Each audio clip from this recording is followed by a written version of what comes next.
Baik, perkenalkan nama saya Givan Walasud dengan NIM 230211060068 dan sekarang kita akan masuk ke dalam tugas 8 dan saya akan mempraktikkan dua lab pertama. Yang pertama ada lab Cybersecurity Case Studies. Nah, untuk lab ini kita diminta untuk research and analyze cybersecurity incidents. Nah, kita akan melihat beberapa studi kasus insiden cybersecurity attack dan kita akan memilih salah satu dari beberapa case yang diberikan dalam soal. Untuk tes pertama, conduct search of high profile cyber attacks. Nah, kita akan memilih di antara beberapa studi kasus ini ada Home Depot security breach, Target credit card breach, dan the Stuxnet virus, Sony Pictures Entertainment hack. Setelah kita memilih salah satu dari kasus itu, kita akan langsung ke step 2. Kita akan mencari artikel atau referensi yang berkaitan dengan masing-masing cybersecurity attack. Nah, di sini kita diminta untuk discuss and share your research on the who, what, when, where, and why of the attack, atau 5W1H ya.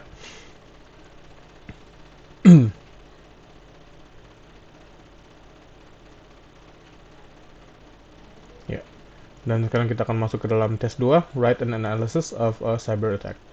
Nah, kita akan memilih salah satu studi kasus, dan kasus yang saya ambil dia target credit card breach. Nah, untuk who were the victims of the attack, korban utama dari serangan ini adalah Target Corporation. Nah, sebuah perusahaan retail besar di Amerika, namun dampaknya juga dirasakan oleh jutaan pelanggan yang berbelanja di toko tersebut.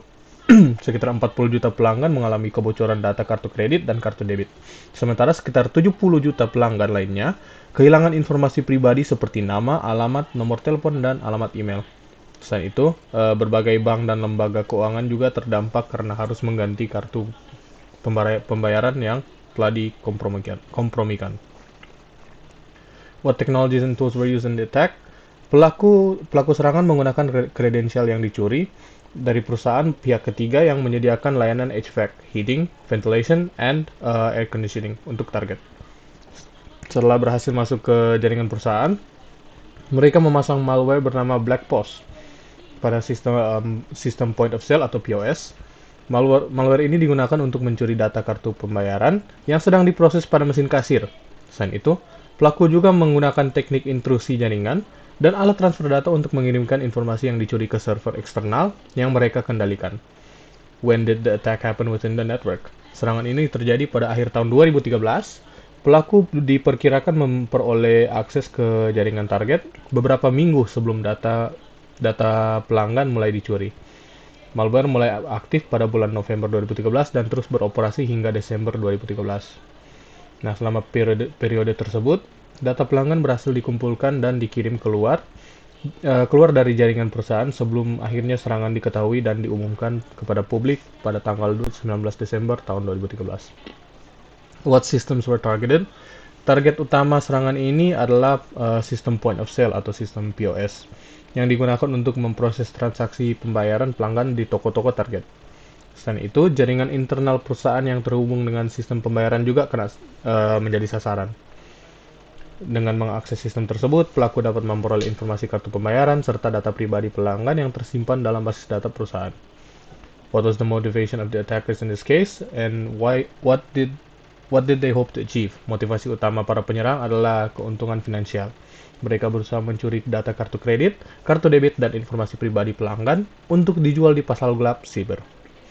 Nah, data tersebut dapat dimanfaatkan untuk melakukan penipuan keuangan, transaksi ilegal, maupun pencurian identitas. Dengan menjual informasi yang dicuri kepada pelaku kejahatan lain, para penyerang berharap memperoleh keuntungan ekonomi dengan jumlah besar. What was the outcome of the attack? Apakah dia stolen data, ransom, system damage, atau yang lain, atau seterusnya. Nah, akibat serangan ini, data kartu kredit dan debit milik sekitar 40 juta pelanggan berhasil dicuri. Sementara informasi pribadi sekitar 70 juta pelanggan lainnya juga terekspos. Target mengalami kerugian finansial yang sangat besar akibat biaya investigasi, peningkatan keamanan sistem, kompensasi kepada pelanggan, serta berbagai tuntutan hukum. Selain kerugian materi, reputasi perusahaan juga mengalami penurunan karena hilangnya kepercayaan pelanggan. Kasus ini kemudian menjadi salah satu insiden kebocoran data terbesar dalam sejarah industri retail dan menjadi pelajaran penting mengenai pentingnya keamanan siber dalam melindungi data pelanggan. Untuk referensinya kita dapat melihat di sini. Saya ambil referensi dari Target Cyber Attack, a Columbia University case study dari Columbia University. Untuk lab berikut, learning the details of attacks. Nah, di sini kita objektifnya untuk research dan analisis aplikasi IoT, vulnerabilities-nya IoT. Ini merupakan background-nya. Dan kita akan conduct a research of IoT application vulnerabilities. Nah, dengan using your favorite search engine, conduct a search of Internet of Things IoT vulnerabilities. During your search, find an example of an IoT vulnerability for each of the IoT verticals: industry, energy systems, healthcare, and environment. Be prepared to discuss who might exploit the vulnerability and why. What caused the vulnerability and what could be done to limit the vulnerability. Some suggested researchers to get started on the research are listed below. Nah, setelah mencari penelitian mengenai masing-masing IoT verticals, industry, energy systems, healthcare, and government. Nah, kita diminta untuk from your research, choose an IoT vulnerability and answer the following questions. Kita akan memilih salah satu dan menjelaskan secara rinci berdasarkan pertanyaan-pertanyaan yang di bawah. Nah, pertanyaan pertama, step 1. What is the vulnerability? Salah satu kerentanan IoT yang banyak dibahas adalah Nah, untuk step 1, what is the vulnerability? Vulnerability apa yang kami ambil? Nah, untuk kasus saya mengambil vulnerability yang berkaitan dengan kesehatan. Dan untuk referensi yang saya ambil, dia cyber security and medical devices, quality management system considerations, and content of pre-market submissions, guidance for industry and food and drug administration staff. Nah, ini dipublish oleh FDA, US Food and Drug Administration, US Department of Health and Human Services, Food and Drug Administration. Nah, untuk menjawab pertanyaan bawah, salah satu kerentanan IoT yang banyak dibahas adalah lemahnya keamanan pada perangkat medis yang terhubung di internet, seperti pompa infus pintar dan alat pemantau pasien. Banyak perangkat tersebut menggunakan kata sandi bawaan yang mudah ditebak, komunikasi data yang tidak terenkripsi, serta perangkat lunak yang jarang diperbarui. Akibatnya, penyerang dapat memperoleh akses tidak sah ke perangkat dan bahkan mengubah konfigurasi atau mencuri data pasien yang tersimpan ke dalam sistem. Who might exploit it? Explain. Kerentanan ini dapat dieksploitasi oleh berbagai pihak, termasuk peretas kriminal, kelompok ransomware, maupun aktor negara. Penjahat siber ini dapat memanfaatkan kelemahan tersebut untuk mencuri data kesehatan pasien yang bernilai tinggi di pasar gelap atau meminta tebusan kepada rumah sakit. Dalam kasus yang lebih serius, penyerangan dapat mengganggu operasional rumah sakit dengan mengambil alih atau menonaktifkan perangkat medis yang penting bagi perawatan pasien. Nah, why does the vulnerability exist? Kerentanan ini muncul karena banyak produsen IoT lebih fokus pada fungsi dan kemudahan penggunaan dibandingkan keamanan. Banyak perangkat medis dirancangkan dengan sistem operasi lama yang tidak lagi mendapatkan pembaruan keamanan. Selain itu, penggunaan kata sandi default, kurangnya mekanisme autentikasi yang kuat, serta keterbatasan sumber daya perangkat yang seringkali membuat penerapan fitur keamanan menjadi tidak optimal. Nah, kurangnya kesadaran dalam keamanan siber di beberapa organisasi kesehatan juga turut memperburuk kondisi tersebut. Nah, untuk pertanyaan terakhir, what could be done to limit the vulnerability? Untuk mengurangi kerentanan ini, organisasi kesehatan harus memastikan seluruh perangkat IoT menggunakan kata sandi yang kuat dan unik, serta melakukan pembaruan perangkat lunak secara berkala. Data yang dikirim dan diterima oleh perangkat harus dienkripsi untuk mencegah penyadapan. Selain itu, perangkat IoT sebaiknya ditempatkan pada jaringan yang terpisah dari sistem utama rumah sakit untuk membatasi dampak jika ada serangan. Pelatihan keamanan siber bagi staf serta pemantauan jaringan secara rutin juga dapat membantu mendeteksi dan mencegah aktivitas mencurigakan sebelum menyebabkan kerusakan yang lebih besar.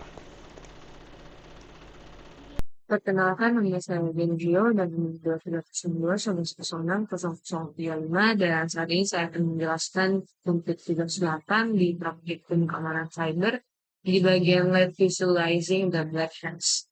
Di sini ada objektif dari lab ini yaitu research and analyze cyber security incidents dan breakdown atau skenario. Di sini in 2016 it was estimated that businesses lost $400 million annually to cyber screenings.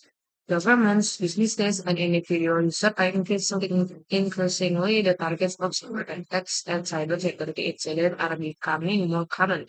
In this step, we will create three hypothetical cyber attackers, each with an organization, an attack, and a network for an organization to prevent or mitigate the attack.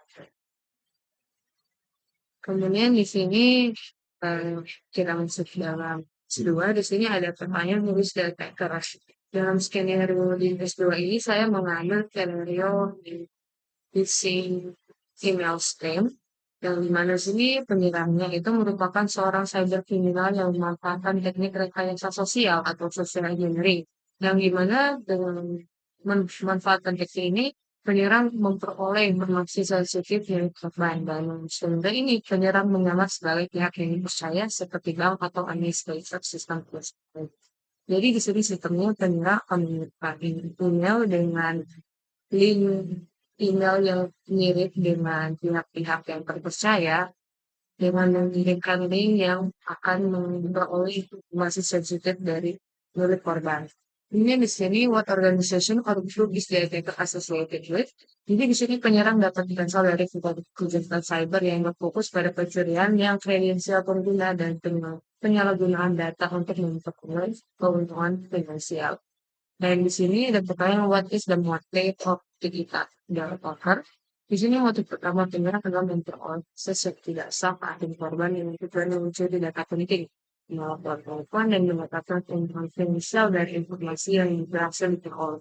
Dan informasi ini diperoleh dari sesi dari korban yang mengikut link phishing yang dikirimkan penyerang ke email. Dan di sini ada pertanyaan what method of attack was used. Di sini metode yang digunakan adalah phishing berbasis email yang termasuk dalam kategori sosial engineering attack. Di sini penyerang menggunakan email yang dirancangkan menyerupai komunikasi resmi dari organisasi tertentu sehingga korban di sini terdorong untuk mengklik atau mempercayai kiriman email tersebut dan mengklik tautan yang disediakan atau link yang disediakan. Dan link tersebut atau tautan tersebut di sini menerapkan korban ke halaman login palsu yang dimana seorang penyerang di sini penyerang akan menggunakan credential hard testing atau pencurian username dan password dari korban tersebut.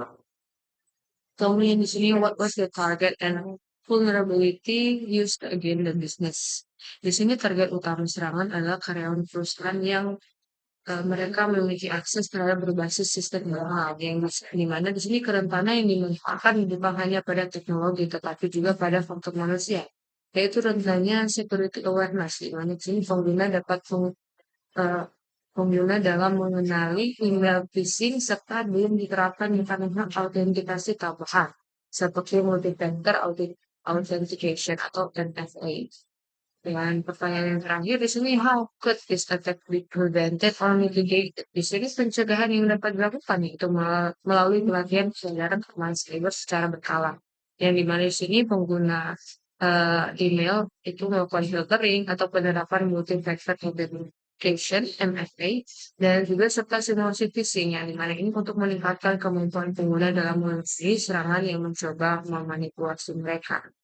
Kemudian dalam tes 3 di sini saya menggunakan skenario scam yang merupakan platform yang platform e-commerce yang dimana di sini attackernya itu penyerang merupakan pelaku penipuan daring yang memanfaatkan popularitas platform e-commerce di mana ini untuk memperoleh data pribadi dan informasi pembayaran dari pengguna internet. Kemudian what organization or group is the attacker associated with? Di sini penyerang dapat berasal dari kelompok penipu online yang secara khusus membuat situs web tier 1 e-commerce yang dimana ini menargetkan pengguna yang melakukan transaksi elektronik atau transaksi online.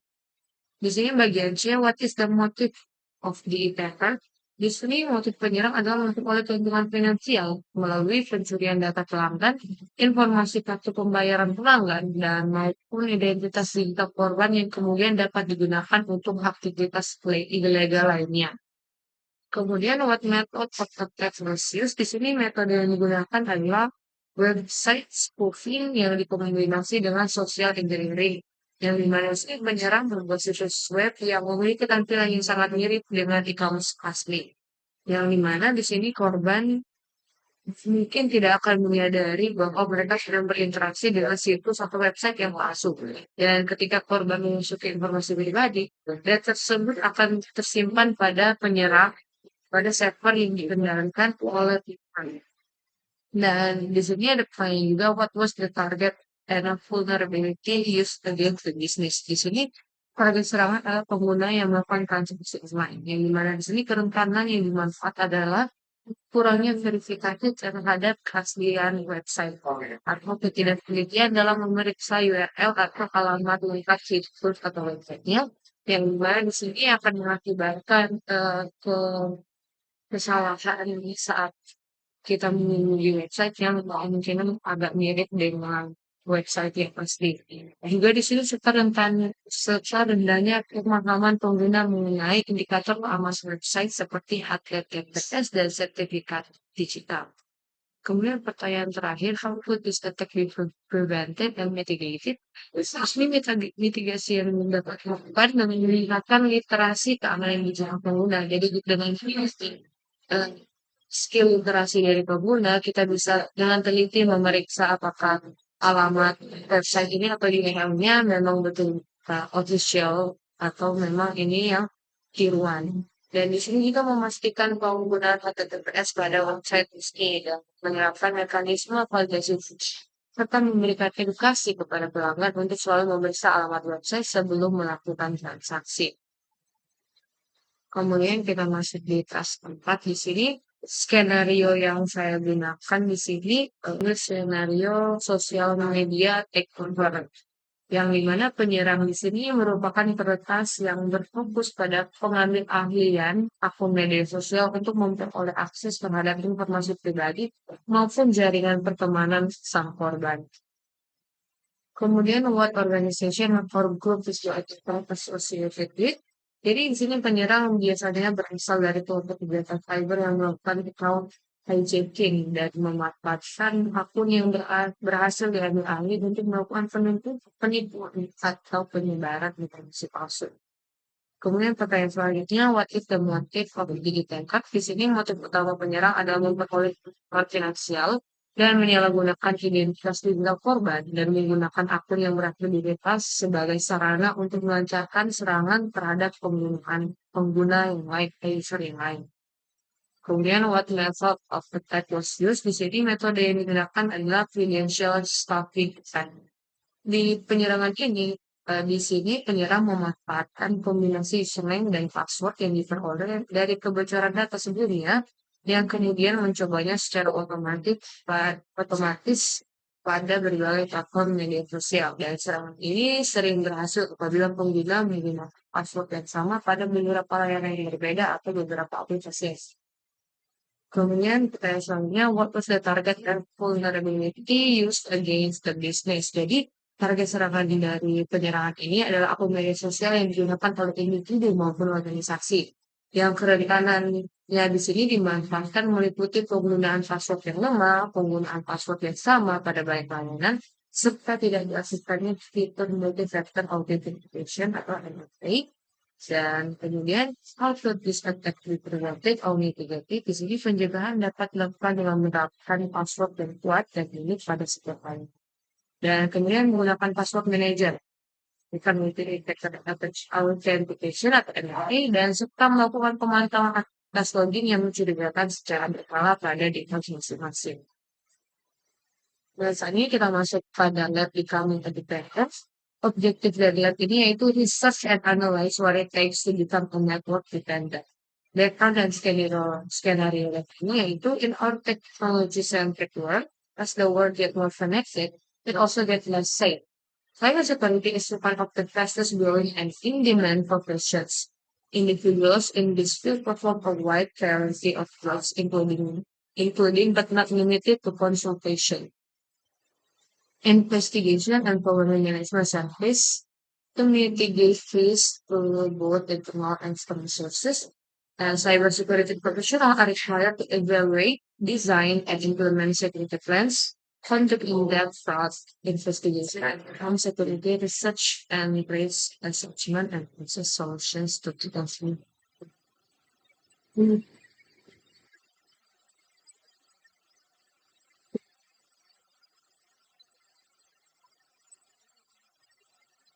If to have the proper qualification to this effect, it is important to certificates available for this career path. There are many to choose from, and selecting the right certificate individually requires careful consideration. Jadi kita masuk dalam step satu di sini conduct research for certifications.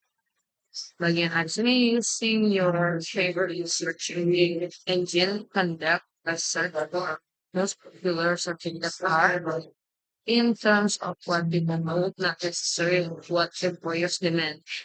Berdasarkan pencarian dan kebutuhan dari industri keamanan cyber ini, ada beberapa sertifikasi yang populer dan banyak digunakan oleh profesional keamanan cyber sendiri. Yaitu yang pertama CompTIA Security Plus, yang kedua Certified Ethical Hacker atau CEH, ketiga CompTIA CSA Plus atau Cyber Security Analyst, yang keempat CISSP atau Certified Information System Security Professional. Dan yang terakhir yaitu Cisco Cyber Associate. Dan bagian dari sini pick 3 certification from list above and provide more detail below about the certification requirements and knowledge gains, such as vendor specific or neutral, number of exams and certification, some requirements, topics covered, etc. Jadi di sini berdasarkan hasil pencarian, 3 sertifikat yang dipilih yaitu CompTIA Security Plus, kemudian yang kedua Certified Ethical Hacker atau CEH, dan yang terakhir itu CompTIA CISSA Plus. Jadi ini untuk tampilan website dari tiap sertifikasi Anda. Kira-kira seperti ini. Dan di sini saya akan menjelaskan sedikit dari ketiga sertifikasi tersebut. Jadi, CompTIA Security Plus ini merupakan sertifikasi vendor netral yang berfokus pada dasar-dasar keamanan cyber. Dan sertifikasi ini diperoleh dengan mengikuti satu ujian sertifikasi dan tidak memiliki persyaratan wajib. Meskipun sarankan memiliki pengetahuan dasar mengenai jaringan komputer dan keamanan informasi. Dan materi yang dipelajari di sini pun meliputi keamanan cyber, manajemen risiko, kontrol akses, kriptografi, serta penanganan insiden keamanan. Sertifikasi ini sering dijadikan titik awal bagi individu yang berkarir sebagai security analyst atau cyber security specialist. Dan sertifikasi yang kedua di sini ada Certified Ethical Hacker yaitu CEH, yang dimana ini merupakan sertifikasi vendor neutral yang diselenggarakan oleh EC Council. Di mana sertifikasi ini diperoleh melalui satu ujian sertifikasi yang menguji kemampuan peserta dalam memahami teknik yang digunakan oleh peretas untuk mengeksploitasi kerentanan sistem. Materi yang dipelajari mencakupi blueprinting, reconnaissance, scanning, and malware analysis, social engineering, web security, dan penetration testing, di mana sertifikasi ini dipilih karena memiliki keterkaitan langsung dengan materi praktikum seperti analisis jaringan, penggunaan Kali Linux, Wireshark, dan identifikasi berbagai jenis serangan cyber. Dan sertifikasi yang terakhir atau yang ketiga itu CompTIA CISSA Plus, yang dimana merupakan sertifikasi vendor neutral yang berfokus pada analisis, ancaman, dan pertahanan sistem. Sertifikasi ini diperoleh dengan mengikuti satu ujian sertifikasi dan umumnya ditujukan bagi individu yang telah memiliki pemahaman dasar mengenai jaringan dan keamanan informasi. Dan materi yang dipelajari meliputi security monitoring, log analysis, vulnerability management, threat detection, and incident response. Dan sertifikasi ini relevan dengan materi intrusion analysis, firewall, IDS, serta penggunaan snort yang telah dipelajari dalam praktikum ini. Kemudian kita masuk dalam step 2 yaitu investigate position available within cybersecurity. Di sini Indeed.com is one of the largest job site worldwide. Di sini, using your browser of choice, access Indeed.com and search for cybersecurity job available within the last 2 weeks. Jadi ada pertanyaan di sini, how many job listings were posted within the last 2 weeks. Jadi berdasarkan hasil pencarian pada Indeed.com, saya menggunakan lokasi Indonesia menggunakan kata kunci cybersecurity dengan filtering 14 hari terakhir. Di sini ditemukan lebih dari 1775 lowongan pekerjaan yang berkaitan dengan bidang keamanan cyber. Dan jumlah tersebut menunjukkan bahwa kebutuhan tenaga profesional cybersecurity di Indonesia ini terus meningkat, terutama pada sektor teknologi, keuangan, konsultasi, dan manajemen risiko. Dan ini merupakan bukti dari saya yang sudah mengecek di website indeed.com. Memang di sini ada 75 lebih dari hasil pencarian dengan keyword cybersecurity dengan bahasa Indonesia. Kemudian lanjut pada bagian pertanyaan selanjutnya, what is the salary range for the top 10 listings? Jadi berdasarkan hasil pencarian, tidak semua perusahaan atau lowongan di sini yang menampilkan atau mencantumkan gaji. Jadi di sini ada beberapa yang memang gajinya dicantumkan. Ini ada range dari 11 sampai 13 juta per bulan. Kemudian di sini kita bisa lihat lagi untuk selanjutnya. Tapi dalam 10 listing yang paling atas itu gajinya menawarkan kisaran 11 sampai 13 juta per bulan untuk posisi IT cyber security application support or analyst. Jadi secara umum di sini posisi cyber security di Indonesia memiliki rentang gaji yang bervariasi tergantung pengalaman dan tanggung jawab pekerjaan serta sertifikasi yang dimiliki kandidat.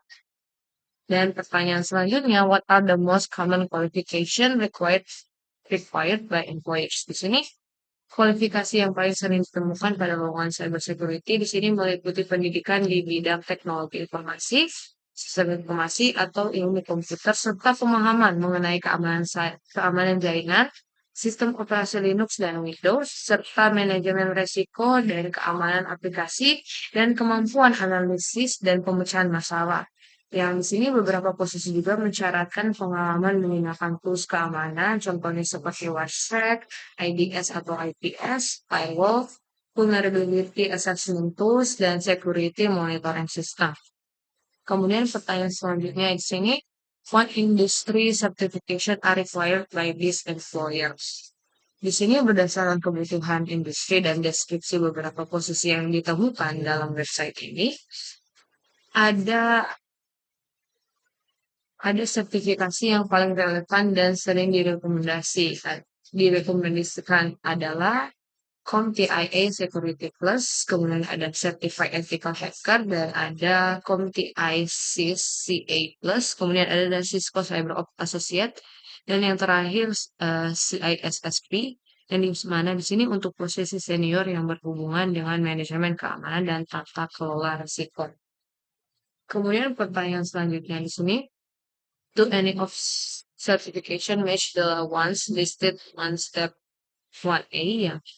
Dan di sini jawabannya adalah iya, dan sertifikasi yang dipilih dari step 1A bagian A di sini yaitu CompTIA Security, Certified Ethical Hacker, dan CompTIA CISSA Plus, yang dimana di sini memiliki keterkaitan dengan berbagai posisi yang ditemukan pada website Indeed.com seperti Security Analyst, Security Engineering, Ethical Hacker, Cyber Security Operation Analyst, dan IT Security Specialist. Dan hal ini menunjukkan bahwa sertifikasi tersebut relevan dengan kebutuhan industri keamanan cyber pada saat ini. Dan pada pertanyaan yang terakhir, investigate online resources that allow you to legally test your hacking skill. These tools allow a novice with limited cybersecurity experience to sharpen their penetration testing skills, such as Google Clear. Jadi salah satu platform yang saya pilih yaitu untuk menguji dan melatih kemampuan keamanan cyber secara legal itu ada TryHackMe, websitenya seperti ini. Dan di sini platform ini menyediakan berbagai laboratorium virtual dan simulasi yang dirancang untuk membantu pemula mempelajari dasar-dasar cyber security, networking, Linux, web security, dan penetration testing. Dan selain Try Hack Me, di sini ada beberapa juga platform yang banyak untuk melakukan menguji atau melatih kemampuan keamanan cyber. Di sini ada Linux, Web Security, ada Hack the Box, Pico CTF, dan Over the Wire yang menyediakan lingkungan pembelajaran yang aman dan legal. Dan dari menurut saya di sini, Try Hack ini merupakan pilihan yang paling sesuai bagi pemula karena menyediakan materi yang terstruktur, interaktif, dan mudah dipahami sehingga dapat membantu meningkatkan keterampilan keamanan cyber secara bersifat. Ini untuk tampilan singkat dari website Try Hack Me. Di sini ada beberapa beberapa modul yang bisa dipelajari, kemudian ada certification-nya, ada learning practice complete, dan pengalamannya juga. Dan sekian dari penjelasan saya dari kedua lab untuk tugas belajar ini. Terima kasih. Oke, jadi setelah kita mendengarkan penjelasan dari Kiva dan juga Janet, kita akan lanjut untuk lab-lab berikutnya. Yang mana pada kesempatan kali ini saya akan menjelaskan untuk 3 lab terakhir. Kita akan langsung masuk saja ke lab yang pertama, yaitu mengenai lab anatomy of malware. Oke, jadi di sini saya akan menjelaskan tentang anatomy of malware. Jadi malware adalah perangkat lunak yang berbahaya yang dibuat untuk mengganggu sistem, mencuri data, atau bahkan membuka akses tidak sah untuk penyerang. Jadi serangan malware biasanya punya 3 hal penting, yaitu tujuan serangan, cara masuk, dan dampak akhir. Jadi tujuan serangannya bisa berupa merusak sistem, mencuri informasi, dan eh, mengganggu layanan ataupun memberikan akses kepada penyerang. Cara masuknya juga dapat melalui email phishing, melalui lampiran palsu, ini kredensial yang lemah, aplikasi gratis, dan juga share folder. Jadi jika berhasil masuk, dampaknya sendiri bisa sangat merugikan, eh, mulai dari kehilangan data, lalu ada mengalami gangguan operasional, lalu bisa terjadi penurunan performa, hingga bisa terjadinya permintaan tebusan. Kita lanjut lagi. Di sini kita membahas lagi untuk 4 jenis malware. Jadi malware itu ada 4 jenis, yaitu di sini ada Trojan, ransomware, adware, dengan PUP. Jadi Trojan ini adalah malware yang menyamar sebagai file aman, tetapi setelah dijalankan dapat membuka akses bagi penyerang. Kemudian untuk ransomware sendiri dia bekerja dengan cara eh, dia mengenkripsi data korban, lalu dia akan meminta tebusan agar data yang mereka ambil itu, yang mereka kunci itu dapat dikembalikan. Kemudian ada adware di sini biasanya mereka menampilkan iklan secara berlebihan dan dalam beberapa kasus dapat melacak aktivitas dari pengguna. Sementara itu untuk PUP sendiri panjangannya itu potentially unwanted program yang mana biasanya akan ikut terpasang bersama aplikasi lain dan dapat mengubah pengaturan sistem atau browser. Jadi dari sini kita bisa pahami bahwa setiap malware punya cara kerja. Jadi dia punya cara kerja sendiri, cara penyebaran sendiri, dan punya dampak yang tentunya pasti berbeda-beda. Kita lanjut.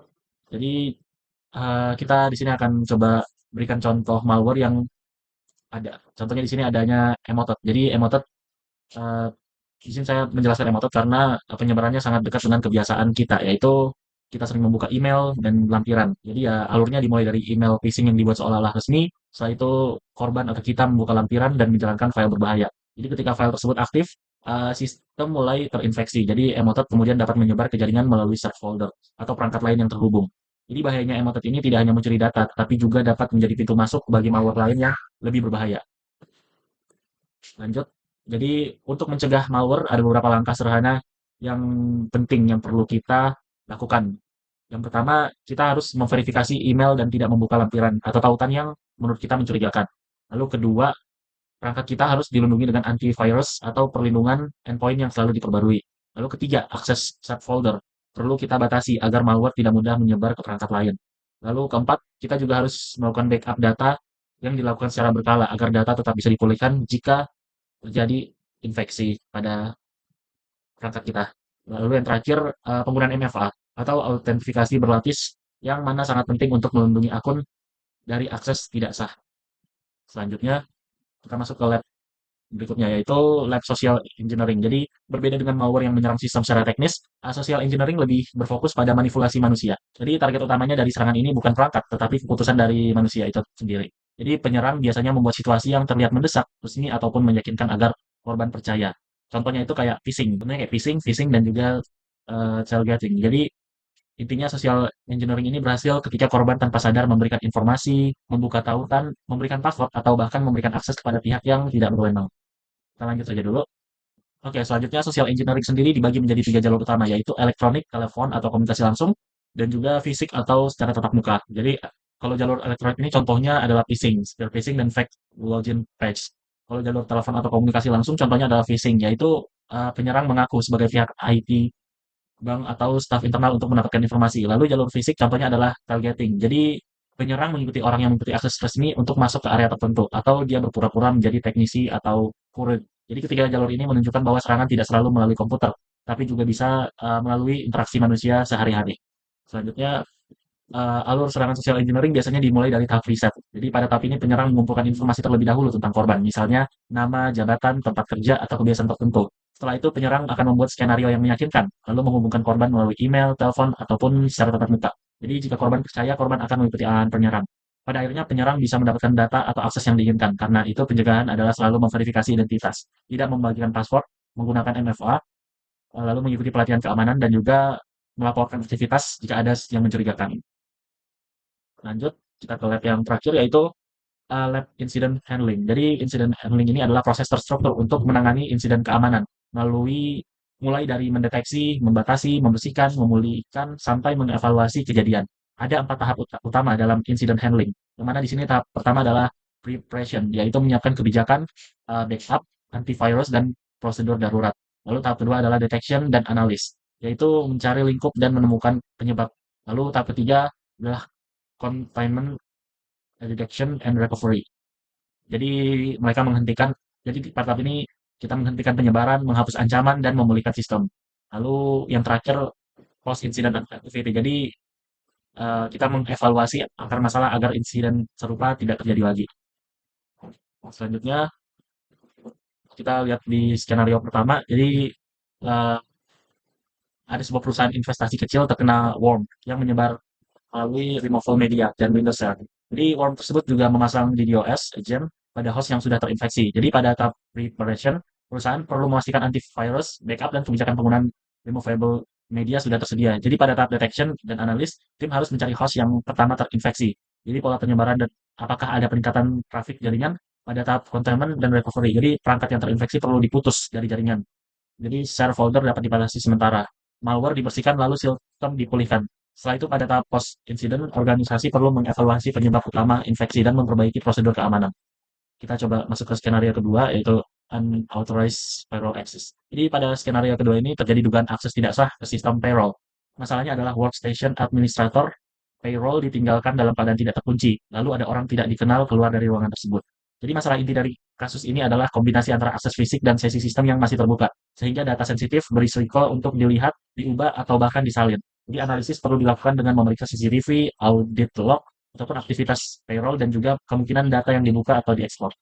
Tindakan awal yang perlu kita lakukan adalah mengunci akun sementara, atau melakukan reset password, menghentikan sesi aktif, lalu juga mengamankan workstation sebagai bukti.